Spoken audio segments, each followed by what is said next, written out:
Blender 3D character animation के पहले part में हमने देखा था इस मॉडल को कैसे बनाया जाता है। तो हमारा मॉडल रेडी है और इसमें मैं ऑलरेडी मटेरियल भी अप्लाई कर चुका हूँ। आप भी चाहो तो कोई भी मटेरियल इसमें अप्लाई कर सकते हो। आज की वीडियो में हम लोग सीखेंगे कि इसमें हम लोग रिग कैसे ऐड करें ताकि हम लोग इसको एनिमेट कर पाएँ। तो चलो स्टार्ट करते हैं। रिगिंग के लिए हम लोग यूज़ करने वाले हैं मिक्जामो रिग। और अगर आपको मिक्जामो का रिग चाहिए तो आपको जाना है मिक्जामो साइट में और यहाँ से आप कोई सा भी रिग डाउनलोड कर सकते हो ईजिली। तो मैं ऑलरेडी डाउनलोड कर रखा हूँ। तो हम लोग आ जाते हैं यहाँ पे और इसको इंपोर्ट करने के लिए आपको जाना रहेगा फाइल और यहाँ से लेना है इंपोर्ट और फिर एफबीएक्स, क्योंकि जो भी हम लोग एनिमेटेड कैरेक्टर या फिर एनिमेटेड एनिमेशंस इंपोर्ट करते हैं वो एफबीएक्स फॉर्मेट में रहता है। तो यहाँ पे आना है एनिमेशंस और जो मैंने इंपोर्ट कर रखा था या फिर डाउनलोड कर रखा था यहाँ से इंपोर्ट करना है। तो ये इंपोर्ट हो गया है। अभी क्योंकि मेरे को सिर्फ बोन चाहिए, मेरे को इसका मैश नहीं चाहिए, तो हम लोग इसको थोड़ा सा साइड कर दें और इसका मैश को हटा देंगे। और ये थोड़ा ज़्यादा ही छोटा है, इसको थोड़ा बड़ा कर देता हूँ मैं। ठीक है, इसका हम लोग अभी मैश हटाना है तो मैं नॉर्मल व्यू में आ जाता हूँ, ऑब्जेक्ट व्यू, मटेरियल व्यू हटा देता हूँ। और पहले हम लोग क्या करना रहेगा, मैश हटाना रहेगा। इसके बाद हम लोग जो एडिशनल बोन्स हैं उसको हटा देंगे और फिर जाके हम लोग इसको इसमें अप्लाई करने वाले हैं। और अगर मैं प्ले करके दिखाऊँ तो इसमें ऑलरेडी एनिमेशंस हैं। मिज़ामो रिग को यूज़ करने का सबसे बड़ा बेनिफिट यही है कि मिज़ामो में आपको बहुत सारे एनिमेशन मिलते हैं फ्री वाले। अगर आप मिज़ामो का डायरेक्टली रिग यूज़ कर रहे हो तो आप एक क्लिक में इन सारे एनिमेशंस को अपने रिग में अप्लाई कर पाओगे। आपको ना तो रीटारगेटिंग करना पड़ेगा, ना ही खुद से पोस्ट मोड सिलेक्ट करना पड़ेगा। तो हम लोग इसलिए मिज़ामो का रिग यूज़ कर रहे हैं। इससे पहले मेरे को क्या करना पड़ेगा, ये जो एनिमेशन है ऑलरेडी इसमें सेव, उसको थोड़ा हटाना पड़ेगा ताकि जब मैं इसको रिग कर रहा हूँ तभी दिक्कत ना दे। तो इसके लिए आपको आना रहता है डोप शीट और लेना है एक्शन एडिटर, अपने बोन को सिलेक्ट करना है और जो इसमें कीफ्रेम ऐड किए हुए दिखाई देंगे, इस एनिमेशन को एक नाम दे दो। जैसे मैंने दे दिया वॉकिंग और फिर एक्शन में जाके इसको कर देना पुश डाउन एक्शन। फिर आपको आना है एनालिस्ट स्ट्रिप में, जो कि रहता है नॉन लीनियर एनिमेशन, और इस एनिमेशन को रिमूव कर देना अभी के लिए। हालांकि मैं सिर्फ एनालिस्ट स्ट्रिप से रिमूव किया हूँ लेकिन ऑलरेडी इस ब्लेंडर फाइल में सेव हो चुका है, तो ये कंप्लीटली रिमूव नहीं होता। हम लोग जब चाहे इसको ऐड कर सकते हैं वापस। तो ये काम हमारा हो गया। अभी हमारा काम है ध्यान देना इसको आर्मेचर को हम लोग इसमें कैसे अप्लाई करें। तो पहले तो मेरे को इसको जीरो आउट करना पड़ेगा, मतलब इस रिग को नॉर्मल पोज में लाना पड़ेगा जो कि अभी एनिमेटेड पोज में है। इसके लिए आपको एन पैनल में जाना है और मिक्जामो में जाके इसको क्लिक करना है जीरो आउट रिग, जिससे नॉर्मल पोज में आ जाएगा। अब नॉर्मल पोज में तो आ गया लेकिन इसमें बहुत सारे बोन्स हैं जो मेरे काम के नहीं है, क्योंकि हमारा कैरेक्टर सिंपल है। इसके पास फिंगर इतने सारे बोन हम लोग को रिक्वायर्ड नहीं है। तो जितने भी एडिशनल बोन्स हैं हम लोग उसको हटा देंगे एडिट मोड में जाके।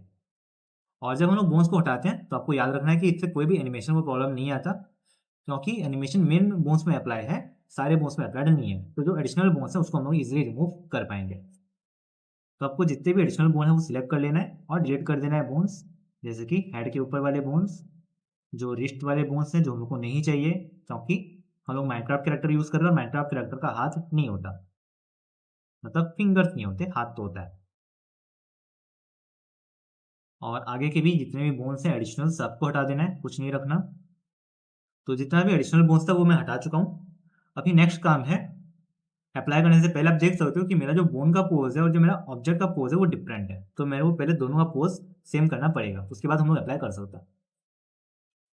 तो इसके लिए आपको आना है मैश में, इसको ऑब्जेक्ट मोड में ले लो, अपना मैश को सिलेक्ट करो और हाथ को रोटेट करना है। लेकिन अभी अगर मैं डायरेक्टली रोटेट करता हूँ तो क्या होगा, ये अजीब तरीके से रोटेट होगा। आप देख सकते हो इस तरह से रोटेट होगा, क्योंकि मैंने इसका ऑरिजिन चेंज कर रखा है। तो आपको आना है यहाँ पे एडिट मोड में, फिर लेना है वर्टेक्स मोड और जो टॉप पॉइंट है उसको सिलेक्ट करना है सबसे मिडल वाला, और फिर शिफ्ट प्रेस करके कर्सर टू सिलेक्टेड करना है। फिर ऑब्जेक्ट मोड में जाके आपको लेना object set origin to 3D cursor. अब अगर आप रोटेट करते हो तो इजीली ये रोटेट हो जाएगा अपने प्रॉपर अलाइनमेंट के हिसाब से। तो आपको दोनों हाथ में सेम चीज कर देना है।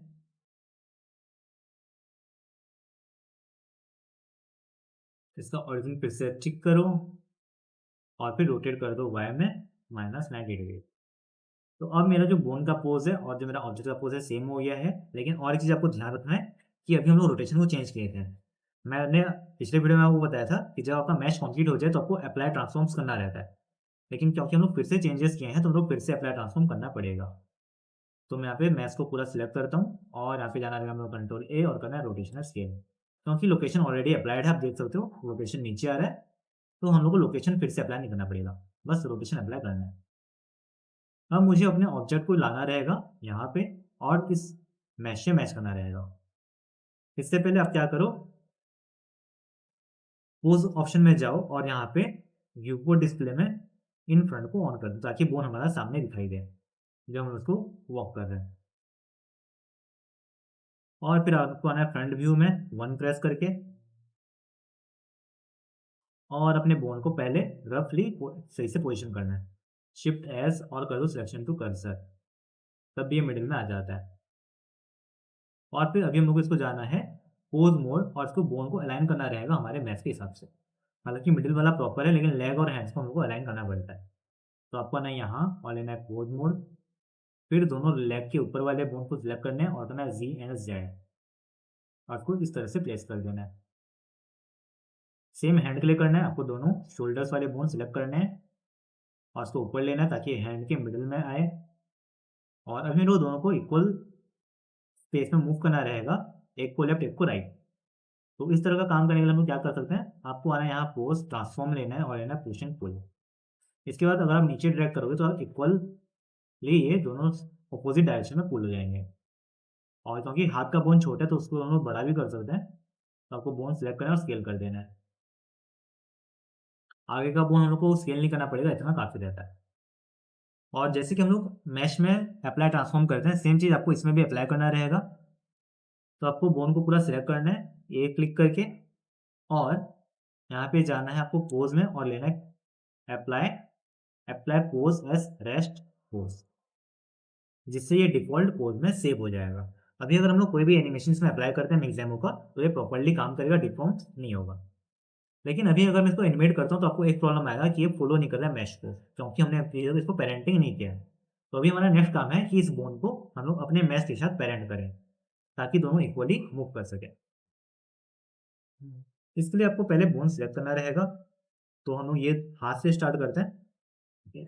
आपको दो ठो बोन सेलेक्ट करना है हाथ के, फिर जाना है कंट्रोल टैब प्रेस करके ऑब्जेक्ट मोड और शिफ्ट प्रेस करते ही पहले हाथ को सिलेक्ट करना है और फिर आर्मेचर को सिलेक्ट करना है ताकि आर्मेचर हमारा एक्टिव ऑब्जेक्ट रहे। और उसके बाद करना रहेगा कंट्रोल पी, जिसके बाद आपको बहुत सारे ऑप्शन दिखेंगे, यहाँ पे लेना रहेगा विथ ऑटोमेटिक वेट्स और यहाँ पे जो कीप ट्रांसफॉर्म ऑप्शन आता है इसको ऑन कर देंगे। चेक करने के लिए आप फिर से पोज मोड में जा सकते हो और अभी अगर मैं बोन को रोटेट करूँ तो आपको दिखाई देगा उसके साथ साथ मेरा हाथ भी रोटेट हो रहा है, लेकिन नीचे एक फेस एक्स्ट्रा आ रहा है, इसको हम लोग बाद में रिमूव कर लेंगे चेक करके कहाँ से वो आ रहा है। आपको दोनों बोन टेस्ट कर लेना है ये प्रॉपर्ली बेंड हो रहा है या नहीं। तो इसको भी मैं रोटेट करके देखता हूँ, आप देख सकते हो प्रॉपर्ली बेंडिंग भी हो रहा है, लेकिन आपको यहाँ पे इस तरह से मार्किंग दिखाई देंगे क्योंकि हमने अभी तक शेड स्मूथ ऑन नहीं किया है। तो हमको अप्लाई करने के बाद शेड स्मूथली ऑन करना पड़ता है, तो वो हम लोग कर लेंगे बाद में। पहले हम लोग सारे बोन का रीडिंग कंप्लीट करते हैं। तो एक हाथ हो गया, बाकी हैंड और लेग के लिए आपको सेम करना रहेगा। आपको इसको सिलेक्ट करना है, फिर से आना है ऑब्जेक्ट मोड, हाथ को सिलेक्ट करो, बोन को सिलेक्ट करो और पेरेंट कर दो। तो ये ऐसे आपको एक ही तरह करते जाना है हर बोन के लिए। तो हमको सारे बोन्स के लिए ये स्टेप रिपीट करने रहेंगे। अभी आपको फिर से लेग बोन सिलेक्ट करना है और जाना है ऑब्जेक्ट मोड, अपना लेग को सिलेक्ट करो, फिर आर्मेचर सिलेक्ट करो और फिर से पेरेंट कर दो। सेम आपको सेकंड लेग के लिए भी करना है, पहले आर्मेचर सिलेक्ट करो, इसको आ जाओ पोज मोड, इनको सिलेक्ट करो और जब भी आप सिलेक्ट करो आपको ध्यान रखना है कि एडिशनल कोई भी बोन सिलेक्ट ना हो, क्योंकि बोन का पोजीशन चाहे कहीं भी हो, जब हम लोग उसको वेट असाइन करते हैं तो उसको डिफॉर्म कर सकते हैं। तो आपको प्रॉपर्ली सिलेक्ट करना है, फिर आना है object mode, leg select, armature select and automatic weight. अब करते हैं लोग बॉडी का काम, क्योंकि बॉडी में 4 ठो बोन्स हैं और हम लोग को चारों बोन्स का एनिमेशन नहीं चाहिए अभी। तो हम लोग क्या कर सकते हैं, पोज मोड में आके हम लोग पहले 2 ठो नीचे वाले बोन्स ले लेंगे और फिर ऑब्जेक्ट मोड में बॉडी सिलेक्ट करेंगे, आर्मेचर सिलेक्ट करेंगे और पेरेंट कर देंगे। और अपर बॉडी के लिए आपको लेना ऊपर के 2 बोन्स और फिर शिफ्ट करके आपको लेना है बॉडी और फिर आर्मेचर लेना है और फिर से पेरेंटिंग कर देना है। और आखिरी हमारा बचा है हेड, तो ये भी सिंपल है, आपको भी हेड सेलेक्ट करना रहेगा और फिर चेंज करके आना है हेड में और इसको सिलेक्ट करके पेरेंट कर देना है। तो अभी हमारे सारे के सारे बोन्स पेरेंट हो गए हैं, हम उसको चेक कर सकते हैं पोज मोड में जाके कि सारे प्रॉपर काम कर रहे हैं या नहीं। अगर मैं इसको रोटेट करूँ आपको दिखाई देगा हेड रोटेट हो रहा है, लेकिन डिफॉर्मेशन हो रहा है क्योंकि हम लोग ऑटोमेटिक वेट असाइन किए हैं, इसीलिए डिफॉर्मेशन आपको भी दिखाई देंगे। लेकिन अभी हम लोग उसका टेंशन नहीं लेना है, पहले हम लोग चेक करते हैं एनिमेशन काम कर रहा है कि नहीं। तो आपको आना है एलएलए में और यहाँ पे ऐड करना है एक्शन। वॉकिंग। तो अभी आपको दिखाई देगा कि हमारा जो वॉकिंग एनिमेशन है वो प्रॉपर काम कर रहा है। लेकिन अभी भी कुछ-कुछ बोन्स हैं जो डिफ़ॉर्म हो रहे हैं और जो एडिशनल 2 ठो नीचे बोन्स आ गए हैं वो भी एडिशनल हमको दिखाई दे रहे हैं। तो नेक्स्ट वीडियो में हम लोग सीखने वाले हैं कि वेट पेंटिंग कैसे फिक्स करना है और कैसे हम लोग को प्रॉपर इसको एनिमेट करना है। तो मिलते हैं नेक्स्ट पार्ट में। अगर आपने अभी तक सब्सक्राइब नहीं किया है तो सब्सक्राइब कर लो ताकि आपको नेक्स्ट पार्ट का भी वीडियो मिल जाए।